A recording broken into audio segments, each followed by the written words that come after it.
What is up, everyone? Renfail here, and we are back with more Rogue Trader. This has been an awesome experience for me, learning Warhammer lore and getting into this for the first time. I've loved the previous games that Owlcat did, the 2 Pathfinder games, and so far everything I've seen from the beta of Rogue Trader has been exactly what I want out of a game.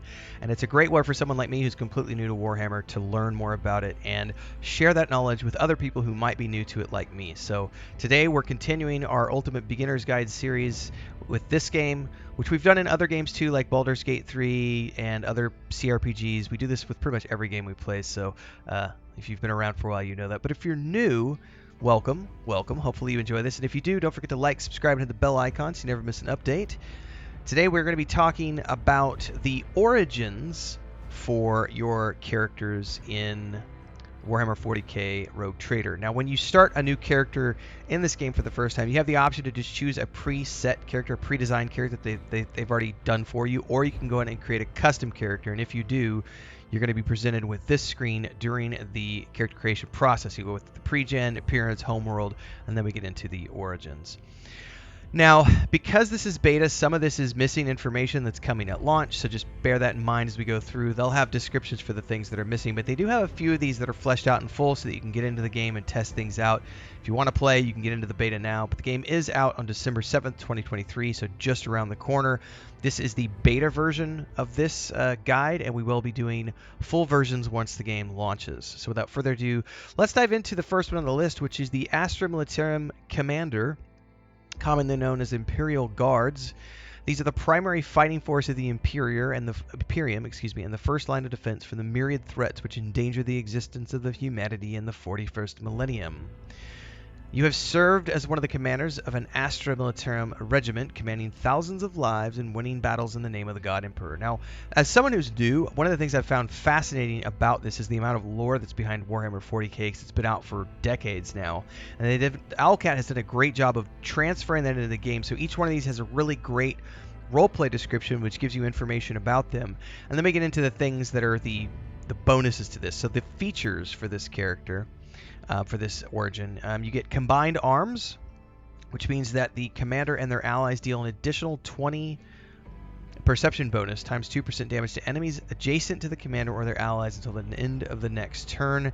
They also take no damage from friendly fire attacks, which is a huge thing because I didn't know that friendly fire was a thing in this game until I got in and actually shot my companions up a little bit. Oops. And like, my marksman has abilities that helps him avoid friendly fire, but so does the commander, which is really cool. From here you get attribute modifiers, so you get a ballistic and perception modifier. You get a skill modifier to your athletics and medica. And then it says here the following features are available to upgrade as you level up your character. So these are what you start with, but then you get upgrades as you go along. So you get perception +5, medica +10, and your talents are distraction. It says, while you're under the combined arms effect, your single shot and area effect attacks gain 20% to dodge reduction, parry reduction, and cover penetration against enemies adjacent to you or your allies. You also get drown them in shots, which means when you're under the combined arms effect, all of your allies gain a 5% rate of fire for every attack made since the beginning of this effect. You also get friend in need, which says that while you are under the combined arms effect, killing an enemy adjacent to their ally grants you an additional 10% momentum. And momentum is useful for building up towards these special abilities you get. It's really cool. So the more momentum you can get, the better you're going to be.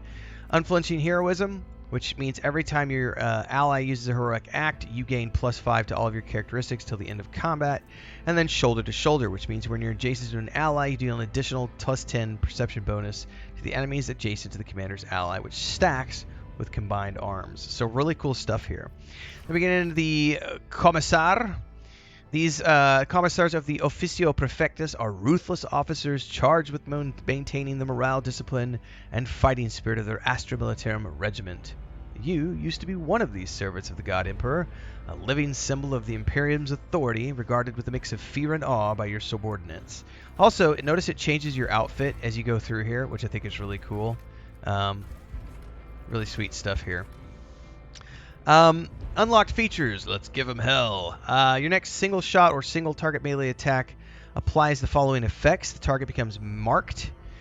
The ally who kills the marked enemy gains an additional turn with +2 AP and +4 MP. Action points and movement points, right? Target ally. All allies gain an additional +1 AP and +3 MP for the next round. You, however, yourself cannot gain any abilities. Bonuses. You get a weapon skill bonus, a fellowship bonus, a coercion bonus, an athletics bonus, and then you also get put your back into it. When you're under the Let's Give Him Hell ability effect, you suffer 50% to all incoming damage, but your targeted ally gains +2 AP and +4 MP instead of +1 and +3. You also get to battle. When you're adjacent to an enemy, all of their allies gain an FL bonus +2 to their resolve. And then this one's missing anything. So again, beta. And this one even tells us that it's missing a few things. It says here, the Imperium survives and prospers in no small part due to the narrowness of its vision, but a rebellious mind and will such as yours could not so easily be restrained. Smugglers and renegades are what vagabonds are. You used to be one of these dangerous yet resourceful individuals. So we're missing the juicy stuff, but +5 weapon skill, +5 perception, +5 awareness, +5 logic. Then we have the Ministorum Priest, known the Ecclesiarchy, known formerly as the Adeptus Ministorum, is a vast institution overseeing the galaxy-spanning religion of the Imperium, and the Ecclesiarchy's complex hierarchies of cardinals, missionaries, preachers, and zealous laity ensures that prescribed prayers and invocations are made and teach the masses to guard against heresy and deviancy. You used to be one of these charismatic and fiery individuals concerned with keeping a close watch on your congregation. And you get a war hymn, which gives you grants momentum. That's nice. Also, additional momentum equal to your will bonus for each enemy. Excuse me. Either in a 5-cell radius or hit by the priest in this turn. And then we have some modifiers: toughness, willpower, lore, and medica. We have the Litany of Purification, which means all enemies gain the war hymn ability. All enemies in the area of effect of your war hymn ability gain a stack of Disturbed, and anybody who's adjacent to you gains 2 stacks. Instead, any demons in the area suffer damage equal to the priest's momentum restored while using this ability. Then we have Litany of Hatred, Shield of Faith, 4 times will bonus to armor against attacks of demons and warp damage. Your resolve is also permanently increased by 2. Navy Officers, which is what I have used for one of the characters that I've tested out in the beta so far. Imperial Navy is responsible for the fleets of void ships that assert dominance of the Imperium. You used to be a Navy officer and commander of a void ship. So you start off with Brace for Impact. You and your allies gain +2 to deflection for each doctrine taken by the Navy officer. So we talked about doctrine in another video. So you start off with the Tier 1 doctrine, but then you can get access to the Tier 2 doctrines, and I believe there's going to be a Tier 3 doctrine as well. So this is going to give you additional bonuses on that. Then you get Agility, Fellowship, Commerce, Demolition, and you get Do Not Falter, which means all allies affected by Brace for Impact do not suffer negative effects of melee superiority until the end of combat. And when you use Scatter, any allies affected by Brace for Impact suffer only half damage from all attacks of opportunity. And Perfect Timing, which means if you have Brace for Cover on, they get 30% to cover penetration, and you yourself gain 15%. Quick commercial break, everyone, to celebrate and give thanks to all of these amazing people who keep me on the air full time. Really appreciate the support. All you got to do is join as a member. You get access to private videos. You can also do super thanks on any upload or super chats and stickers on any live stream or premiere you see. And beyond that, don't forget we're multi-streaming over on Twitch now, so you can support over there as well. Thanks so much to everybody. Let's get back to the video at hand. Looks like the noble hasn't been fleshed out yet, but it says here, you're part of the privileged and powerful elite, a breed apart from the common masses.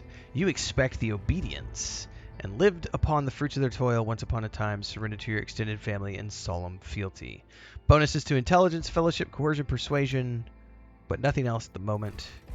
Then we get the sanctioned psyker biomancer. It says here, biomancers specialize in biological energy and the power of their minds. Masters of the flesh, learning to shape and influence the physical forms. See, I haven't tried a psyker yet. They sound terrifying given all the effects of the void that can happen, but I'm probably going to end up doing it at some point because I've loved playing wizards in games. Pretty sure my first character is going to be a marksman, though. We'll see. You are soulbound to the will of the Emperor. Sanctioned psychers trigger psychic phenomena 20% less often. You also have biomancy, which means you can heal wounds and alter physical characteristics. You have a psi rating of 0 at the moment. Toughness, willpower, lore, and carouse.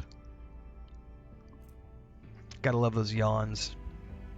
Each level of psi rating gives the psyker access to new psychic powers. Also empowers your damaging powers. And then these are ratings, which I haven't played a psyker yet, so I don't fully understand how these work, but we'll be getting into that in future guides, so hopefully you stick around for those. So this is just going up and ranking your psi ranking more. Then you get into the diviner, or the diviner, however you want to pronounce it. Another sanctioned psyker. These are the characters who seek to discern the hidden past of the galaxy and know the events yet to come, which allows them to look into the twisting strands of the Immaterium in search of the answers they seek. One of the characters you get early in the game who joins you is a diviner, and she has visions all the time. It's really cool and creepy. Divination, they find useful insights everywhere, manifesting extrasensory abilities and glimpsing of the future. Toughness, willpower, lore for warp and carouse. And then we have the same psi ranking as the first ones. So, that is a quick overview on the origins that you have access to during character creation in Warhammer 40K Rogue Trader from Owlcat Games.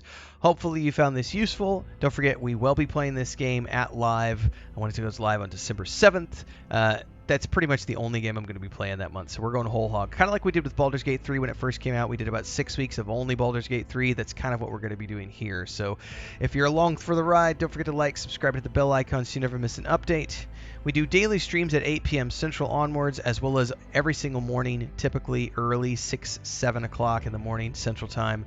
There's lots of different things that we do. We multi-stream on Twitch and YouTube. And of course, there's a ton of playlists here because I don't just play this game. I play lots of games. Hopefully we'll see you in some of the other content or live streams. Until next time, everybody, stay safe. Happy gaming.